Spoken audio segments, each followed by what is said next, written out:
Akita es conocida en Japón por su belleza natural y su tranquilidad. Pero en 2006, esa calma se rompió de la forma más cruel imaginable. Esta es la historia de Suzuka Takeyama, una mujer que pasó de ser una madre desesperada que buscaba justicia, a convertirse en la villana más odiada de todo el país. Todo comenzó el 9 de abril de 2006. Suzuka Takeyama llamó a la policía aterrorizada. Su hija de 9 años, Ayaka, había desaparecido. Suzuka decía que la niña se había salido de casa mientras ella estaba distraída. Al día siguiente, la tragedia se confirmó. El cuerpo de Ayaka fue encontrado en el río Ibaki, a unos 2 kilómetros de su casa. La policía, tras un examen rápido, dictaminó que fue un accidente. La niña se habría caído al río mientras intentaba ver a los peces. Pero había cosas que no cuadraban. ¿Qué hacía una niña pequeña sola en un río tan aislado? Curiosamente, fue la propia madre, Suzuka, quien no dejó que el caso se olvidara. Ella gritaba ante las cámaras que quería justicia y que la policía no hacía su trabajo. Aquí es donde la historia se vuelve extraña. Suzuka comenzó una campaña mediática feroz. Lloraba frente a las cámaras, repartía volantes y exigía que se reabriera el caso. Decía que su hija no era tan descuidada como para caerse. Logró que todo Japón simpatizara con su dolor. A medida que Suzuka salía más en televisión, la gente empezó a notar algo extraño. En las entrevistas parecía destrozada, diciendo que ya no le quedaban lágrimas, pero en el funeral de su hija estaba fría. No parecía una madre de luto, parecía alguien que observaba la escena desde fuera, como si la muerte de Ayaka fuera el problema de otra persona. Incluso se dice que envió correos a programas de televisión para que investigaran el caso, buscando convertirse en una madre trágica nacional. Ella no solo quería limpiar su nombre, quería ser famosa. El 17 de mayo, mientras el país seguía conmovido por Ayaka, ocurrió lo impensable. El vecino de Suzuka, un niño de 7 años llamado Goke Yoneyama, desapareció. Su cuerpo fue encontrado al día siguiente en la orilla de un río, a pocos kilómetros de donde apareció Ayaka. Pero esta vez no hubo dudas, Goke había sido estrangulado. ¿Cómo era posible que 2 niños de la misma calle murieran en el mismo río en un mes? La policía puso sus ojos en Suzuka. Al registrar su casa, encontraron restos de sangre que no pertenecían a ella ni a su hija. Eran de Goke. Finalmente, bajo presión, Suzuka confesó. Pero su confesión dejó a Japón helado. Admitió que ella misma había lanzado a su hija Ayaka desde un puente. ¿El motivo? Según ella, la niña era una molestia y no la dejaba vivir su vida. Semanas después, en un arranque de celos al ver al hijo de su vecino vivo mientras la suya estaba muerta, decidió invitar a Goke a su casa, lo estranguló y se deshizo del cuerpo. Cuando llegó el momento de enfrentarse a la justicia, Suzuka Takeyama intentó una última estrategia: la confusión. En el primer juicio, su confesión había sido clara. Admitió que se deshizo de su hija Ayaka de forma repentina cuando la niña cayó del puente. Pero para el juicio de apelación, su actitud cambió por completo. Ante las preguntas más difíciles, su respuesta fue siempre la misma: no lo recuerdo. Con una frialdad absoluta, Suzuka empezó a repetir frases como "lo he olvidado" o "mi memoria se ha desvanecido". Incluso cuando le preguntaron por qué había matado al pequeño Goken, dijo que sus motivos ahora eran vagos y confusos. Esta actitud desesperó incluso al juez Takehana, quien, harto de sus evasivas, le lanzó una pregunta demoledora frente a todos los presentes. ¿Son mentira todas sus declaraciones anteriores? Si todavía le queda algo de decencia, nos gustaría que dijera la verdad de una vez. El juicio de apelación se convirtió en un campo de batalla entre 2 versiones de la realidad. Por un lado, la fiscalía fue implacable. Sostuvieron que el asesinato del pequeño Goken no fue un arrebato, sino una estrategia fría para desviar las sospechas que ya pesaban sobre ella por la muerte de su hija. El momento más tenso llegó con el testimonio de los padres de Goken, Kazuhiro y Machiko. Con el corazón roto, exigieron el castigo máximo. La fiscalía, viendo que Suzuka no mostraba ni una pizca de arrepentimiento real, fue tajante: solicitaron la pena de muerte. Según la sentencia de primera instancia, el 9 de abril de 2006, la acusada Suzuka empujó a Ayaka-chan desde la barandilla de un puente sobre el río Fujikoto en la ciudad de Fujisato, causándole la muerte. El 17 de mayo del mismo año, en su domicilio en la misma ciudad, estranguló a Goken-kun con una faja y abandonó su cuerpo al costado de una carretera, en la ciudad de Noshiro. Para intentar entender qué pasaba por la cabeza de Suzuka Takeyama, el psicólogo clínico Hirokazu Hasegawa se reunió con ella y mantuvo una correspondencia de 7 cartas. Lo que descubrió en esos escritos es, quizás, la prueba más clara de su mente fracturada. En sus cartas, Suzuka muestra una desconexión total con la moralidad básica. En una de ellas llegó a preguntar: sé que matar es algo malo según el sentido común, pero, ¿realmente por qué está mal? Esta frase revela una ausencia absoluta de culpa y una falta de empatía que dejó a los expertos sin palabras. Sin embargo, en los mismos textos, Suzuka muestra una contradicción desconcertante. Escribe sobre su hija Ayaka con una ternura que parece real, diciendo que al ver la comida en prisión deseaba que su hija estuviera allí para probarla, y describiéndola como una niña honesta y amable. Esta dualidad es lo que más aterra del caso. Suzuka podía sentir arrepentimiento maternal, y al mismo tiempo, ser incapaz de comprender el valor de la vida humana.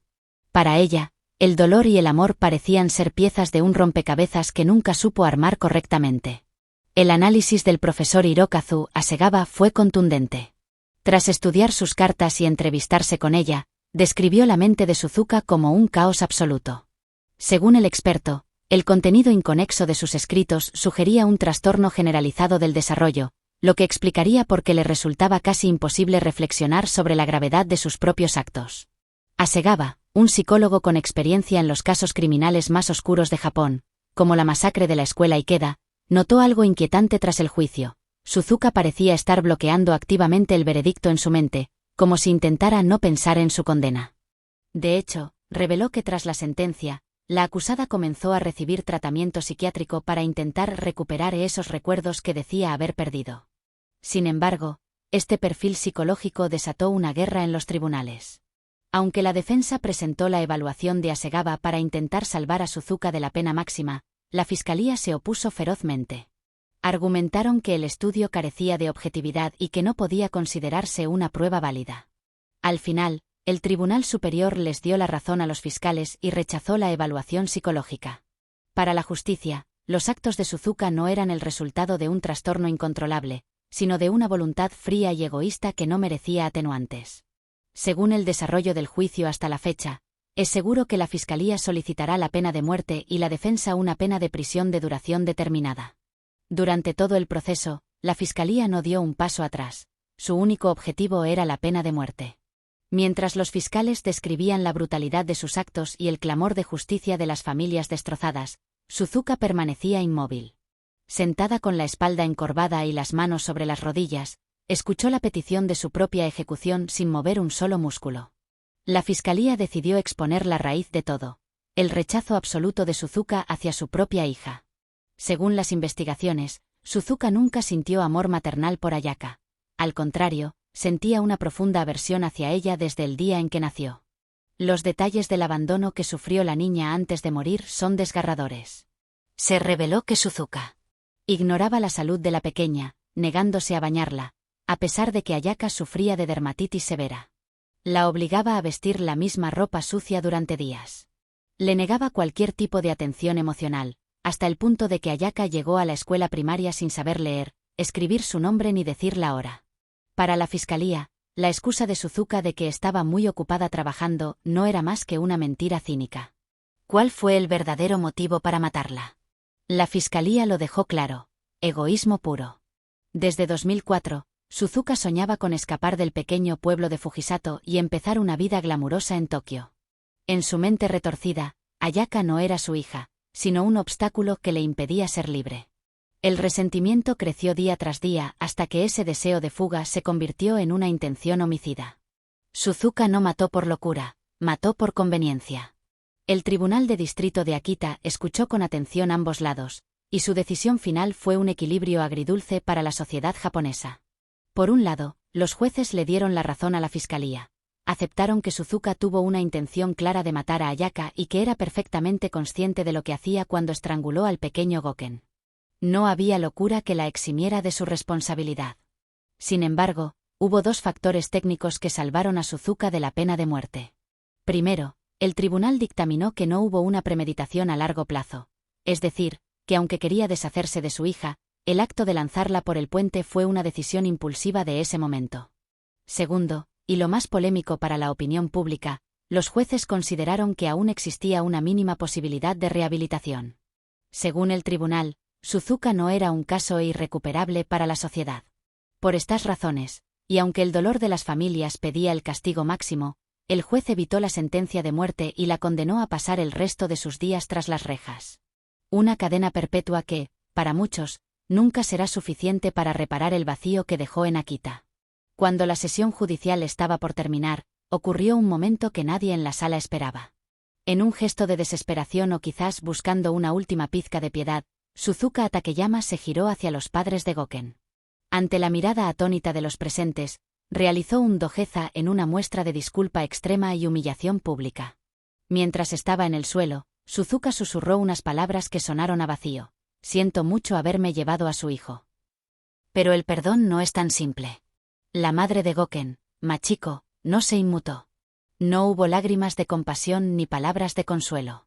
Simplemente cerró los ojos y le dio la espalda, rechazando aquel gesto que muchos consideraron una actuación más de la asesina. Afuera del tribunal, la noticia de la cadena perpetua dividió a los vecinos de Akita. Para muchos, el enfado era absoluto. Sentían que una mujer que mató a 2 niños por puro egoísmo no merecía seguir respirando.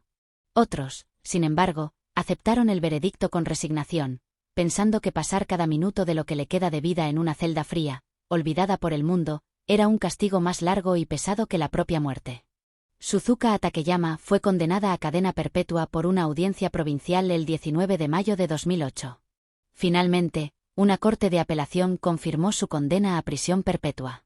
Ahora, para entender la frialdad de Suzuka, hay que mirar hacia atrás, a una infancia marcada por el abandono. Suzuka no nació siendo una asesina, fue moldeada por un entorno de violencia extrema. Su padre sometía a la familia a palizas constantes, y ella, para sobrevivir, aprendió a ser manipuladora desde pequeña. Delataba a su hermano menor por cualquier travesura solo para desviar los golpes hacia él. Mientras tanto, su madre, absorta en su negocio, no tenía tiempo para darle afecto. Suzuka creció sintiéndose invisible, una sombra que nadie quería ver. En la escuela, para combatir esa soledad, robaba carteras a sus compañeros, pero no por el dinero, sino para comprar comida para otros niños y así, por un momento, ser el centro de atención. Ese patrón de negligencia se repitió de forma idéntica con su propia hija, Ayaka. Tras su divorcio, Suzuka transformó su hogar en un lugar hostil. Los vecinos recordaban una señal cruel. Cuando había zapatos de hombre en la entrada, Ayaka tenía prohibido entrar. La niña era expulsada a la calle, a veces a altas horas de la noche, con apenas un paquete de fideos instantáneos. Hay testimonios desgarradores de Ayaka comiendo esos fideos crudos en un parque o pidiendo agua caliente a los vecinos para poder cenar. Para Suzuka, su hija no era una persona a la que amar, sino un estorbo que interrumpía sus propios deseos. Los expertos que analizaron su caso coinciden en un diagnóstico: trastorno de personalidad antisocial. Esto no es una enfermedad mental que nuble el juicio, sino una forma extrema de ser. Se caracteriza por una agresividad marcada, una total falta de habilidades sociales, y lo más aterrador, la ausencia absoluta de remordimiento. Suzuka aprendió que las personas eran objetos para ser utilizados o apartados. Tristemente, trató a su hija con la misma frialdad con la que el mundo la trató a ella, cerrando así un círculo de dolor que terminó en tragedia. Hoy, la prefectura de Akita ha recuperado su calma, pero las cicatrices de 2006 permanecen invisibles bajo la superficie. Suzuka Takeyama vive sus días en la penumbra de una celda, cumpliendo una cadena perpetua. Si te ha gustado el vídeo, ya sabes lo que toca. Si no te ha gustado, bueno, suscríbete de todas formas, para ver si el próximo te convence más.